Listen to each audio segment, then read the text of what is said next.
Hey guys, welcome back to Envar Investment. How are you guys doing today? Yes, I know I was supposed to upload last Friday, but I ordered a new camera and it took forever to come. But finally it got here. Let's start.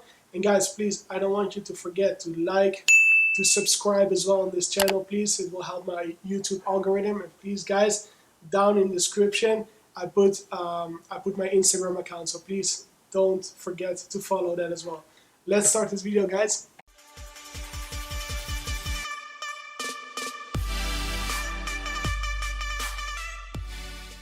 Hey guys, I hope you liked the new intro. I worked hard on it.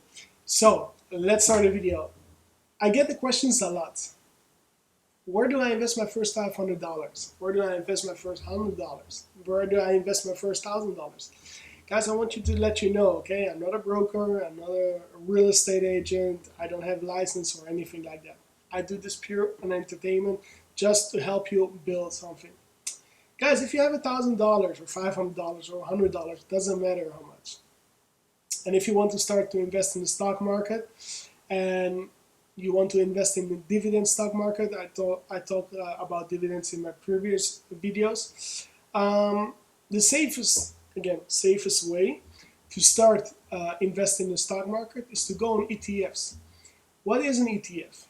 ETF stands for Exchange Traded Fund. An exchange traded fund is an investment fund tracked on stock exchange.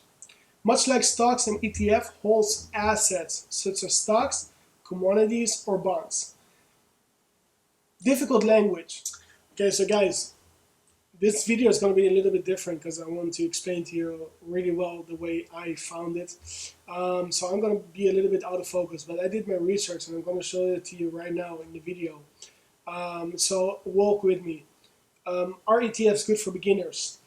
Exchange traded funds as ETFs are ideal for beginners. Okay, again, this is everything I found on the internet, so you can find it by yourself. I will put the description down below.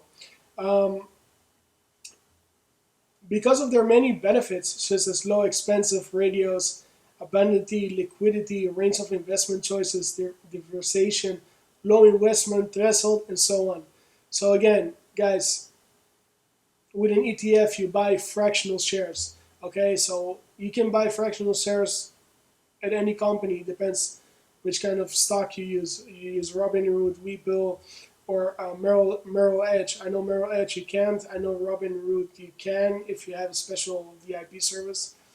And with Webull, yes, you can. But fractional shares, we will have it for a different video. So basically, is what you do with fractional shares is you divided more your money. Let's go to the next one. How is an ETF different from a stock? ETF is just like a stock. It is traded on stock exchanges such as the NYSE, the New York Stock Exchange, the NASDAQ. But unlike a stock, which focus on one company, an ETF tracks an index, a commodity bonds, for a basket of security.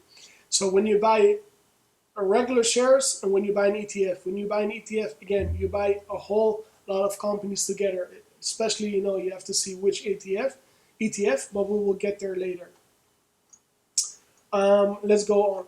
Which ETF does Warren Buffett recommend? Okay, so I know, guys, everybody loves Warren Buffett. Everybody's talking about Warren Buffett, and everybody sees Warren Buffett as the god of the stocks. So which one does Warren Buffett recommend?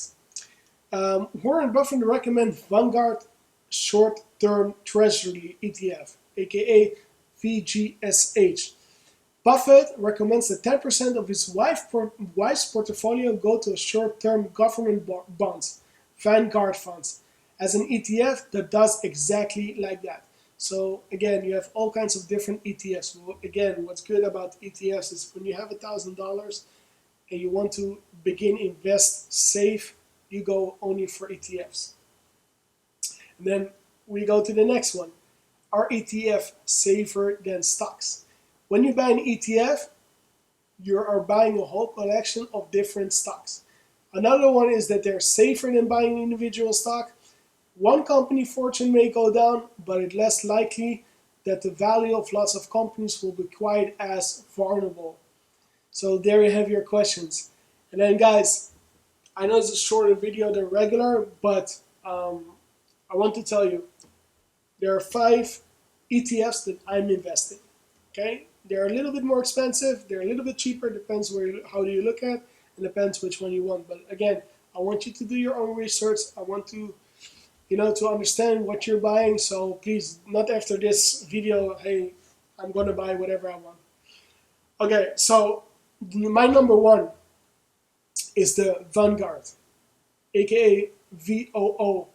It's an ETF that have a lot of companies in the S&P 500. So I like the S&P 500 because it's the actually it's the best companies all over it's the top 500 companies in the United States. I think in all over the world, but please put in the comment if I'm wrong. And then we go SPDR, also S&P 500. It's a trust fund. It's a trust ETF. Aka SPY. Then you have the iShares call, is also an S&P 500. Actually, almost all of them are in the S&P 500 because that's just the safest way to go. Aka IVV. Okay, and then you have Schwab. Schwab is also a part of the S&P 500 index fund, aka SWPPX. And then you have the last one. The last one is actually a NASDAQ one. Is right now the Tesla shares are really expensive. But they also in Tesla. I think they have like 10% in Tesla. Excuse me, 10.09% in Tesla, and they have also in Square. Square is the credit card transaction. You know, when people working at your home, like or like in a bar. Square has one of the biggest credit card transaction company. If I'm wrong, please also comment. So this ETF calls ARK, ARKK. So again, I just wanted to be sure why I go for ARK, ARKK is because, I don't want to buy Tesla because Tesla right now is going on $1,500. Today it made like $122. It's just, I don't trust that particular stock. But what happened is when I buy this ETF, I have a small part of Tesla. So even if it goes up, I win. If it goes down, I lose a little bit, so I don't put all my money in this stock. Also, what's good about the ETF is you have a lot of ETFs that gives dividend. Okay, when you go for like AT&T, you get less dividend because on the ETF, you have more companies to diversify from. So you should see, like when you buy an ETF, like you should see the dividend, but that's for another video as well, and the dividend yield as well. I think we discussed about the dividend, but the dividend yield we didn't discuss yet. So we will discuss this in another video. Also, people say, you know what, I put $1,000 in my bank. Whoa. I will keep that as well for another video. I want to show you guys what's happening if you put $1,000 in your bank account or if you put $1,000 in the stock. I'm going to show it to you also by the computer. I'm going to show it to you in the next video maybe, and hopefully the next video will come out this upcoming Friday. I won't let you down this time. Again, I bought a new camera and it took forever till I got it. So please don't forget to like, don't forget to subscribe, don't forget to follow my Instagram down below in the description. Hopefully you guys, I teach you something. Well, take it as, do whatever you want, but please, before you buy something, do your own research. It's really important to do your own research, guys. And not because some guy on the internet or some dude on the YouTube told you that. Guys, thank you so much and see you next time.